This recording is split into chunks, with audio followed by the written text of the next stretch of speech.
नमस्कार मित्रों, apex classes के डिजिटल प्लेटफॉर्म पर आप सभी लोगों का हार्दिक स्वागत है। वीडियो के इस भाग में हम लोग जीवाणु जनित रोगों के बारे में ही बातचीत कर रहे हैं। प्रीवियस वीडियो में मैंने आपको 4 बीमारियां और बता दी थी जो जीवाणुओं से संक्रमित होती है। अब तक हम लोगों ने 9 बीमारियों की बातचीत कर ली है जो जीवाणुओं द्वारा संक्रमित होती है। कितनी? 9 बीमारियों के बारे में हम लोगों ने डिस्कस कर लिया है।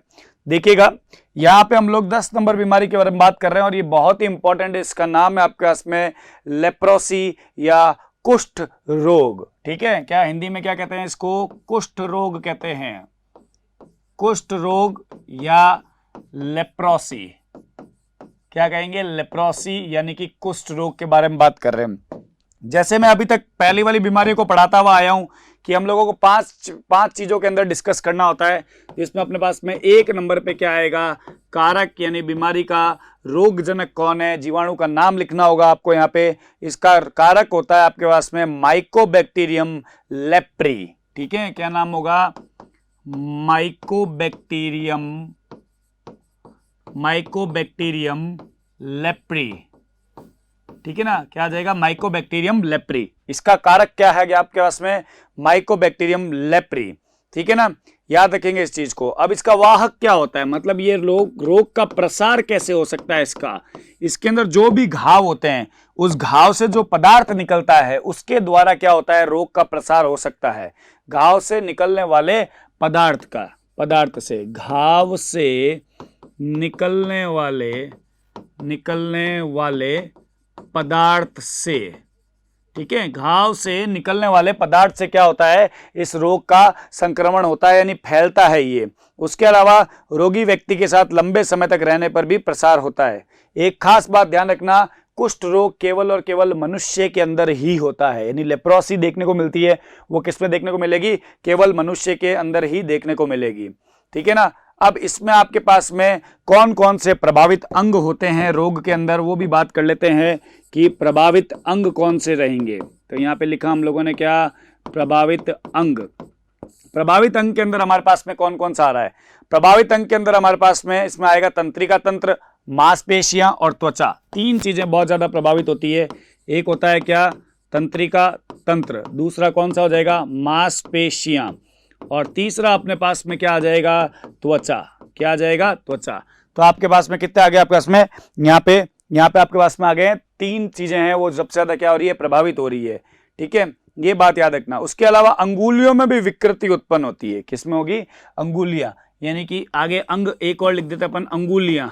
ठीक है, अंगुलियों में अंगुलियां ऐसी हो जाती बेटा, ऐसी। ये बिल्कुल ऐसे होता है ना, मतलब लाइक जैसे अब मैं बात करूं आपके पास में तो ये इस तरह से हो जाएगा, अंगुलियां ऐसा शेप रह जाएगा पूरा से, मतलब पूरी इस तरह से हो सकती है।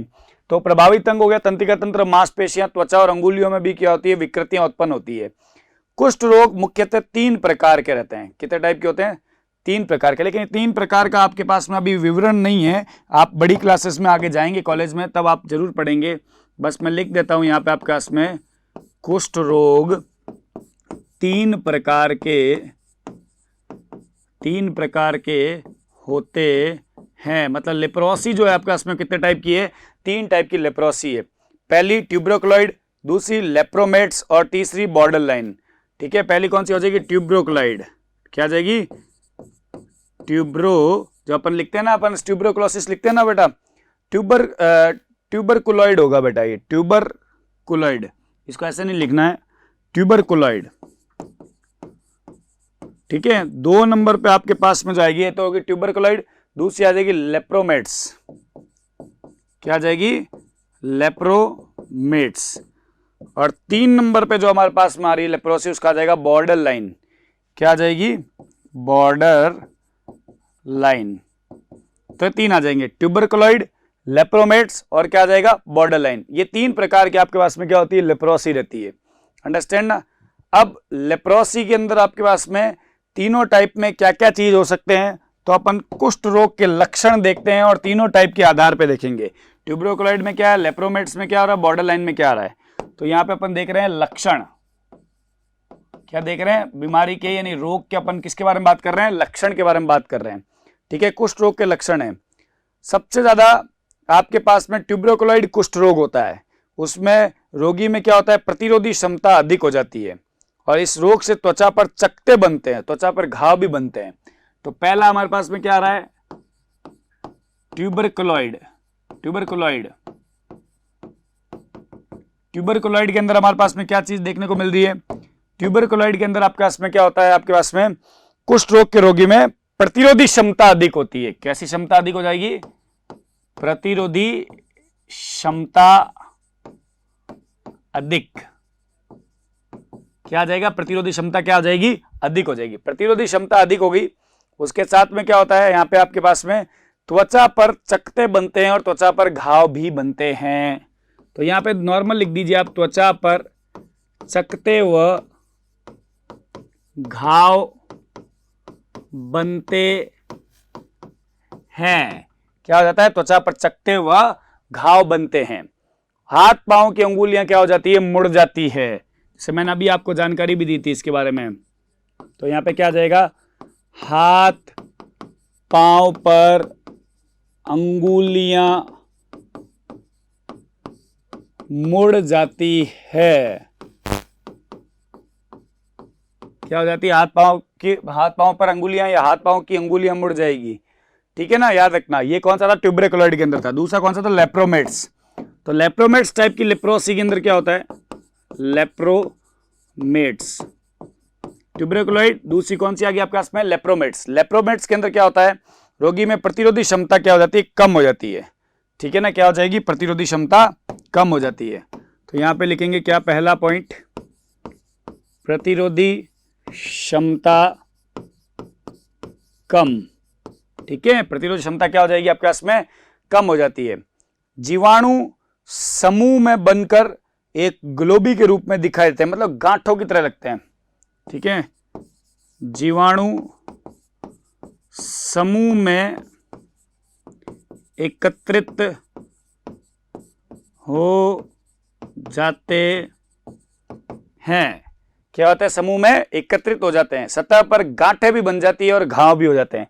त्वचा जो होती है ना, उन त्वचाओं पे क्या होता है, सतह पर गांठें बन जाती है, गांठें बन जाती है और घाव हो जाता है। क्या हो जाता है, घाव हो जाता है। ध्यान रखना इस चीज को। और घाव बहुत ज्यादा होते हैं। ये रोग का मतलब ये जो प्रकार है लेप्रोमेट, ये सबसे ज्यादा संक्रामक होता है। यह प्रकार सबसे अधिक संक्रामक है, सबसे अधिक संक्रामक होता है। ठीक है, क्या होता है, सबसे अधिक संक्रामक होता है। ये आपके पास में कौन सा था, 2 नंबर पता लेप्रोमेट्स के बारे में। 3 नंबर पे बात करता हूं मैं आपके पास में बॉर्डर लाइन। ठीक है, कौन सा था, तीसरा टाइप कौन सा है, इसका लेप्रोसी का बॉर्डर लाइन। तो यहां पे अपन बात कर लेते हैं बॉर्डर लाइन के बारे में। ठीक है, बॉर्डर लाइन में क्या रहेगा आपके पास में, बॉर्डर लाइन में आपके पास में आ जाएगा कुष्ठ रोग के रोगी में दोनों प्रकार के लक्षण मिलेंगे। ठीक है, मतलब जो ऊपर जो पड़े ना, दोनों का कॉमन होता है। इस प्रकार के कुष्ठ रोग में दोनों प्रकार के लक्षण पाए जाते हैं, लक्षण पाए जाते हैं। अर्थात त्वचा पर चकत्ते तथा गांठें दोनों बन जाती है।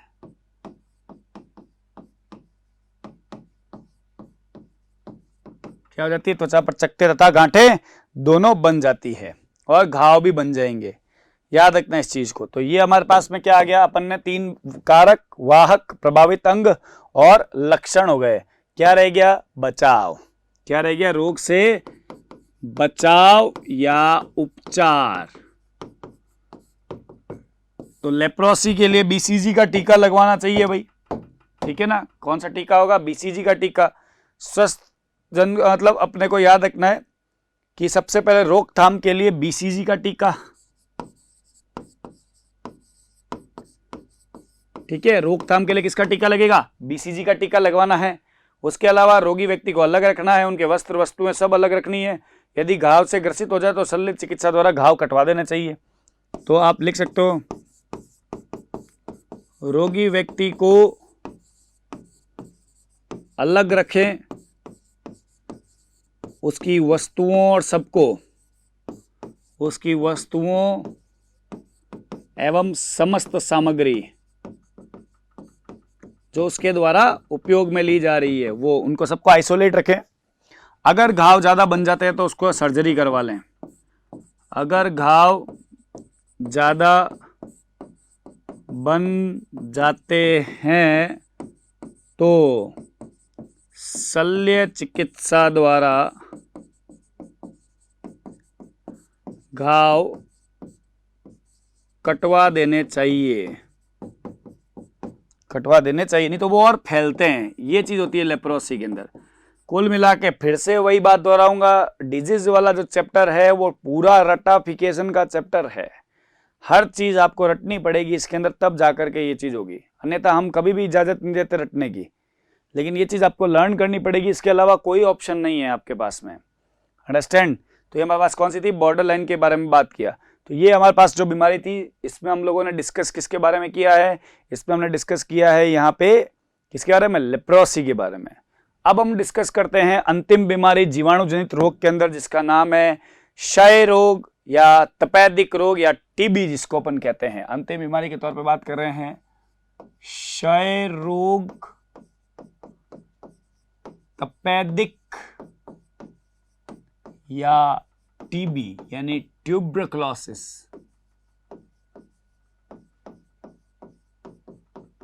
जिसको हम क्या कहते हैं? सामान्य भाषा में टीबी बीमारी बोलते हैं।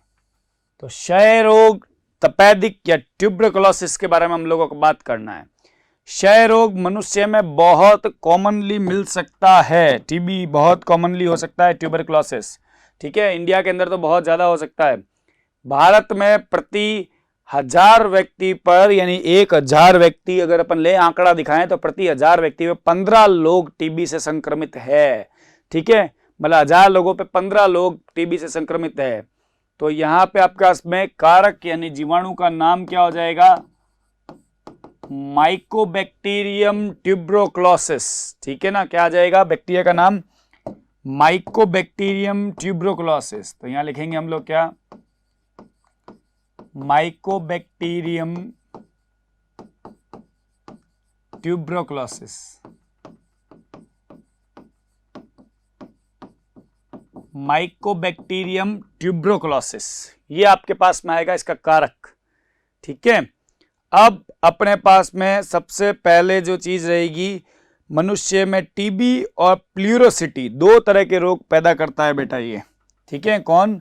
Mycobacterium tuberculosis. एक तो तपेदिक रोग तो हो ही रहा है, क्षय रोग, इसको एक प्लूरिसी भी होता है इसके द्वारा, ठीक है। तो इसके द्वारा 2 रोग पैदा होते हैं, एक तो टीबी, एक प्लूरिसी। कौन सा रहेगा? प्लूरिसी। ये आपके पास में 2 रोग हो जाएंगे, माइकोबैक्टीरियम ट्यूबरक्लोसिस टीबी और प्लूरिसी। ये 2 घातक रोग हो जाते हैं। रोग आने पर अपने पास में लक्षण क्या क्या प्रकट होंगे वो पहले लिख देते हैं, वाहक वगैरह लिख देंगे हम लोग आगे। रोग हो जाने पर लक्षण क्या क्या प्रकट हो सकते हैं? खांसी आएगी भाई, सबसे जबरदस्त इसमें यही है, खांसी और बुखार। खांसी बड़ी खतरनाक आती है इसमें, ठीक है, खांसी व बुखार, ठीक है, ये पहली चीज। दूसरी चीज वजन में कमी, क्या आ जाएगी? वजन में कमी, ठीक है। तीसरी चीज आपके पास में क्या आ जाएगी? वजन कमी हो जाएगी, थकान महसूस होगी। क्या होगी? थकान महसूस होती है। 3 लक्षण बताएं। अगर रोग कंटिन्यू बना रहता है, ठीक है, तो हड्डियों का ढांचा बन जाता है, मतलब पतला हो जाता है, ठीक है। रोग की निरंतरता होने पर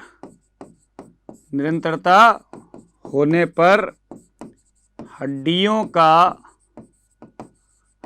का ढांचा बन जाता है। क्या होता है? हड्डियों का ढांचा बन जाता है, ठीक है, याद रखना इस चीज को। आंखें अंदर की ओर धस जाएगी, ठीक है, आंखों का अंदर की ओर धसना, ठीक है, ये भी हो जाएगा, आंखों का अंदर की ओर धसना। उसके अलावा क्या हो जाएगा, आपको भूख नहीं लगेगी, ठीक है, जिससे रोगी व्यक्ति कमजोर हो जाता है, भूख न लगना, ये भी ट्यूबरकुलोसिस का सिम्टम है।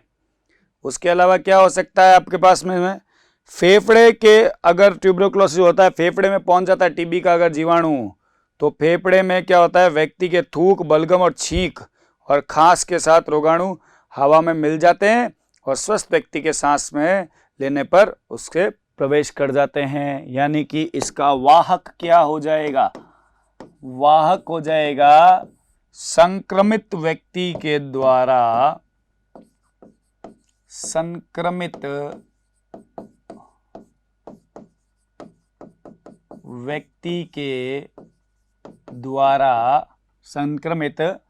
व्यक्ति के द्वारा छींकने या खांसने, या डायरेक्ट लिख देता अपन, खांसने पर द्रव की सूक्ष्म बूंदें वातावरण में आ जाती है, वातावरण में आ जाती है, और यदि कोई स्वस्थ व्यक्ति संपर्क में आता है तो यह बूंदें उनके शरीर में प्रवेश कर, यह बूंदें उनके शरीर में प्रवेश कर क्या हो जाती है, उस व्यक्ति को संक्रमित कर देती है, उस व्यक्ति को संक्रमित कर देती है। क्या हो जाती है, संक्रमित कर देती है। ये इसका क्या हो जाता है बेटा, वाहक हो जाता है। जब अपन बात करते हैं कि कभी कभी बलगम में भी क्या होता है, रक्त आता है, इसमें ध्यान रखना, ठीक है ना। इसमें प्रतिरोधी क्षमता जब कम हो जाती है तो उसके शरीर में रोगाणु अपनी संख्या तेजी से वृद्धि करते हैं। ये एक नोट के अंदर पॉइंट बता रहा हूं आप लोगों को, याद रखना। जब किसी की इम्यूनिटी कम हो गई है सॉरी, जब क्या होता है आपके पास में, जब प्रतिरोधी क्षमता कम हो जाती है तो रोग कारक तेजी से वृद्धि करता है, तेजी से वृद्धि करता है, ठीक है। क्या करता है, तेजी से वृद्धि करता है, ठीक है, तेजी से वृद्धि करता है।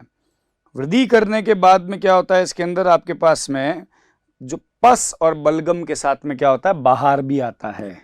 जो पस मतलब होता है रस्सी बढ़ जाती है, पस या बलगम के साथ बाहर भी आता है।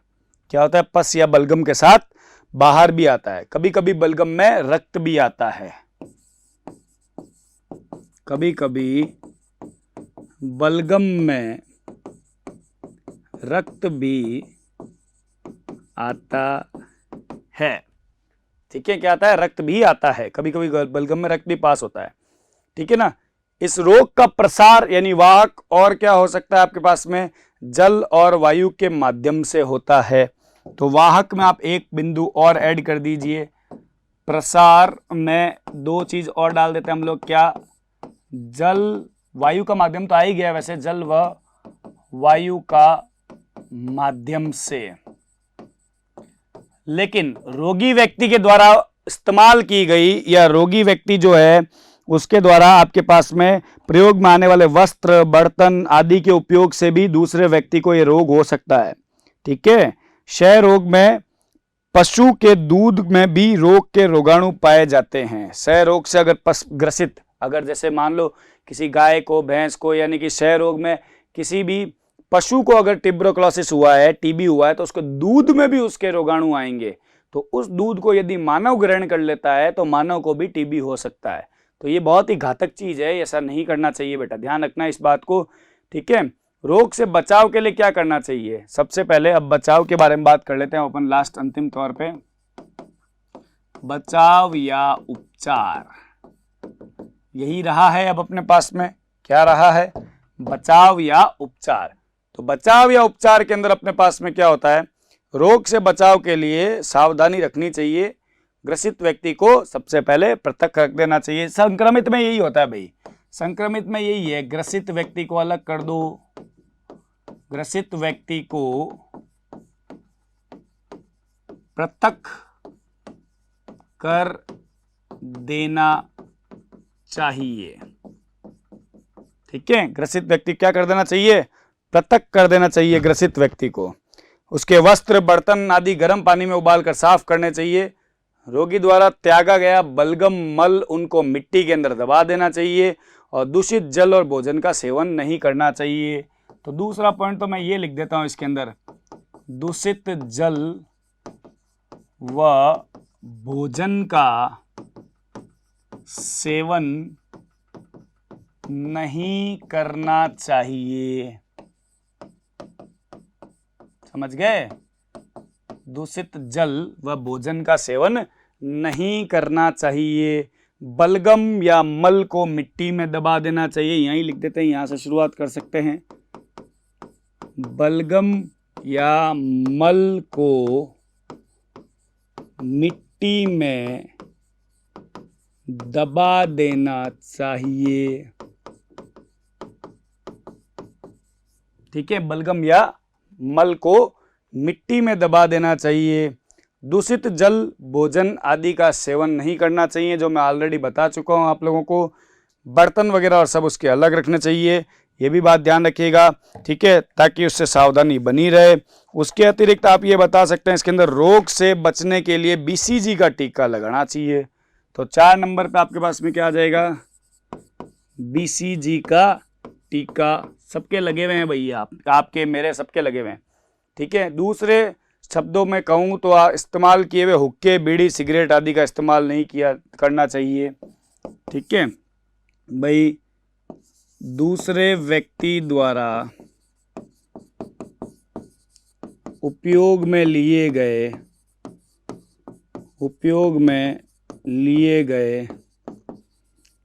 हुक्के, बीड़ी, सिगरेट का उपयोग नहीं करना चाहिए, क्योंकि वो मुंह में लगा हुआ होता है, मुंह के द्वारा जीवाणु ट्रांसफर हो सकता है। उपयोग नहीं करना चाहिए। अंडरस्टैंड? तो ये सब जानकारियां आपको जो दी है मैंने, समस्त जानकारियां जिसके बारे में बात किया है, ये ट्यूबरकुलोसिस के बारे में है, टीबी के बारे में है। यहाँ पे मैं आपको बता दूं कि मैंने आपको जीवाणु जनित रोग है वो सारे खत्म कर दिए हैं। 11 बीमारियां मैंने आपको जीवाणु जनित रोगों में बताई थी। कौन कितनी? 11 बीमारियां मैंने आपको जीवाणु जनित रोग के अंदर बताई है। कितनी? 11 बीमारियां। कौन कौन सी थी? अगर मैं बात करता हूं, जैसे सबसे पहले आज से ही डिस्कस कर लें, कुष्ठ रोग, लेप्रोसी, तपेदिक, ट्यूबरकुलोसिस था। 3 नंबर पे मैंने आपको बताया था, वो आप बताया था डिफ्थेरिया। जो आपके कोर्स में है वही बीमारियां मैंने आपके सामने पेश की है, डिफ्थेरिया। 4 नंबर पे मैं बात करता हूं तो है टेटनस। क्या आ जाएगा? टेटनस। 5 नंबर पे अगर मैं डिस्कस करता हूं यहां पे तो आ जाएगा न्यूमोनिया। क्या आ गया? निमोनिया। 6 नंबर पे अगर मैं यहाँ पे बात करता हूं आपके पास में तो आ जाएगा कौन सा? अतिसार यानी डायरिया। क्या आ जाएगा? अतिसार यानी डायरिया। 7 नंबर पे बात करता हूं तो आ जाएगा मेनिंजाइटिस। ठीक है, मस्तिष्क आवरण शोथ,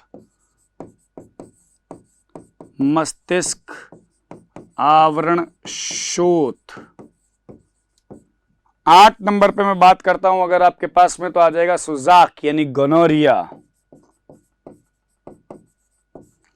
9 नंबर पे अगर मैं आपके पास में डिस्कस करता हूं तो आ जाएगा हैजा यानी क्लोरेला। 10 नंबर पे अगर मैं बात करता हूं आपके पास में तो मोती जरा यानी कि टाइफाइड।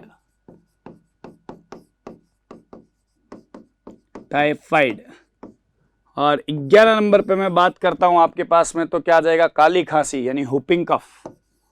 क्या आ जाएगा? काली खांसी यानी हुपिंग कफ। तो मैंने आपको ये 11 बीमारियां पिछले 3 वीडियो में बताई है। कितने? 3 वीडियो के अंदर बताई है। इनके रोग का कारक मैं लिखना चाहता हूं ताकि एक सारणी बन जाए रोग के कारक की। और रोग का कारक बहुत ही इंपॉर्टेंट होता है इसके अंदर। कुष्ठ रोग के अंदर आपके पास में आ जाएगा माइकोबैक्टीरियम लेप्री। ठीक है, क्या आ जाएगा? लेप्री। तपेदिक को हम लोग टीबी भी कहते हैं। ठीक है, इसको हम लोग लेप्रोसी भी कहते हैं। क्या कहते हैं? लेप्रोसी। तपेदिक का आ जाएगा आपके पास में माइकोबैक्टीरियम ट्यूबरक्लोसिस। क्या आ जाएगा? माइकोबैक्टीरियम ट्यूबरक्लोसिस, जो अभी ही पढ़ा है आप लोगों को। ठीक है ना, याद रखना। इसका आ जाएगा कॉर्निबैक्टीरियम डिफ्थेराई। कॉर्निबैक्टीरियम डिफ्थेराई, बराबर। फिर आते हैं अपन लोग किस पे? टिटनस पे आते हैं, क्लोस्ट्रीडियम टिटेनी। क्या आ जाएगा? Clostridium tetani. ये नाम बड़े इंपॉर्टेंट है बेटा, याद रखने पड़ेंगे आप लोगों को। निमोनिया, डिप्लोकोकस निमोनी या Streptococcus pneumoniae? Streptococcus pneumoniae, or you can say that diplococcus pneumoniae. अतिसार यानी कौन है अपने पास में? डायरिया यानी दस्ते जिससे लगती है उसको बोलते हैं। साइजेला समूह के जीवाणु आते हैं इसके अंदर, तो हम क्या लिखेंगे? साइजेला समूह के जीवाणु। ठीक है, फिर आता है मेनिंजाइटिस, निसेरिया मेनिंजाइटिडिस। निसेरिया मेनिंजाइटिडिस। ठीक है, सुजाक, सुजाक पे निसेरिया गोनेराई, गोनेरियाई। ठीक है, ये भी वही है, निसेरिया गोनेराई, ये सुजाक का आ जाएगा। हैजा विब्रियो कोलेराई। क्या आ जाएगा? विब्रियो कोलेराई, हैजा का आ जाएगा। ठीक है, फिर आ जाएगा टाइफाइड, साल्मोनेला टाइफी। क्या आ जाएगा इसका आपके पास में? Salmonella typhi. अब क्या रहा? काली खांसी, बॉर्टिडेला पर्ट्यूसिस। बॉर्टिडेला पर्ट्यूसिस, बराबर बात। तो 11 जीवाणु जनित रोगों के बारे में हम लोगों ने बात किया है, जिसमें इन सब के नाम आपके पास में आए हैं। ऐसी ही एक सारणी बनानी होती है आप लोगों को अगर इन बीमारियों को ढंग से पढ़ना है तो। देखिए, एक एक बीमारी को याद करना, रटना, ऐसा बहुत ही मुश्किल काम होगा। मेरे द्वारा जो बनाए गए नोट्स है, जो आपको अपेक्स क्लासेस के ऐप के ऊपर अवेलेबल है, उन नोट्स के अंदर आप लोग, मैं बता देता हूं, अच्छी तरीके से ध्यान रखिए। उसमें आपके पास में क्या चीज़ है, टेबल बना हुआ है। उस टेबल के माध्यम से आप याद रख सकते हो इनको, और कोई ऑप्शन नहीं है इनको याद रखने का। कैसा टेबल बना हुआ है वो भी मैं आपको एक फॉर्मेट बताना चाहता हूँ, जिससे आपको क्या है कि एक बार इंफॉर्मेशन मिल जाए कि हाँ साहब ऐसा टेबल बना हुआ दिखेगा नोट्स के अंदर, और आपको वैसे ही याद करना पड़ेगा।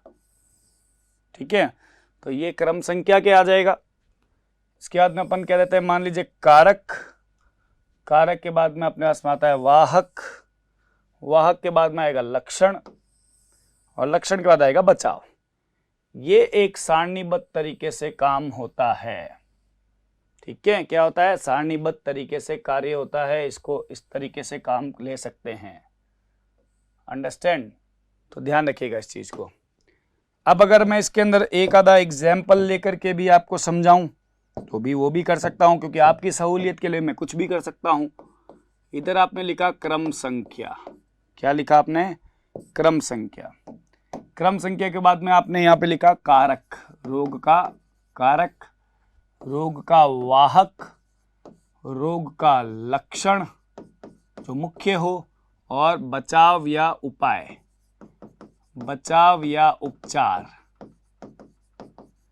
ऐसे फॉर्मेट में अगर आप बनाएंगे सारणी को तो आप सक्सेसफुली इन बीमारियों को पढ़ पाएंगे, अन्यथा आप इन बीमारियों को पढ़ने में असमर्थ रहेंगे। जैसे एक एग्जाम्पल लेते हैं। अच्छा, बीमारी का नाम हम लोगों ने एक कॉलम बनाना छोड़ दिया, देखिए मेरे से भी भूल हो गई यहाँ पे। ठीक है, लेकिन हम लोग यहाँ पे लिख देते हैं। साथ में आपको एक बीमारी का नाम भी लिखना पड़ेगा कि कौन सी बीमारी के बारे में आप बातचीत कर रहे हैं इसके अंदर, है ना। तो अगर अपन इसको देखेंगे तो फिर कैसे इसको सेट करेंगे, इसलिए अपन एक बार स्टार्ट करते हैं। आप मान लीजिए बीमारी का नाम लिखना जरूर आप, टाइफाइड। टाइफाइड जब आपने बीमारी का नाम लिखा तो इसका कारक आप लिखोगे क्या, साल्मोनेला टाइफी।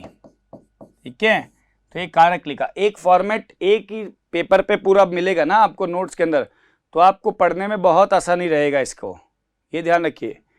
वाहक इसका आ जाएगा, जैसे अब मैंने कहा कि संदूषित जल व आहार, क्या आ जाएगा, संदूषित जल व आहार आ जाएगा वाहक, है कि नहीं, समझ रहे ना मेरी बात को। लक्षण इसके अंदर आपके पास में आ जाएंगे, टाइफाइड के ही लक्षण की बात है। जैसे मान लीजिए ज्वर, कॉमन कैरेक्टर है इसका क्या, फीवर का आना। ठीक है, भूख ना लगना, भूख ना लगना। ठीक है, तो मतलब सिर दर्द, बदन दर्द जो भी होता है इसके अंदर आप लोग लिख सकते हो यहाँ पे। बचाव या उपचार की अगर मैं बात करूंगा तो जो वाहक है उसको हम लोग क्या कर लेंगे, कंट्रोल कर लेंगे। स्वच्छ जल व आहार का उपयोग करें। ठीक है, स्वच्छ जल व आहार का उपयोग करें। तो ये क्या हो गया, ऐसा फॉर्मेट चलेगा तो आपको पढ़ने में भी क्या आएगा, मजा आएगा भाई, नहीं तो आपको फिर पढ़ने में मजा नहीं आएगा।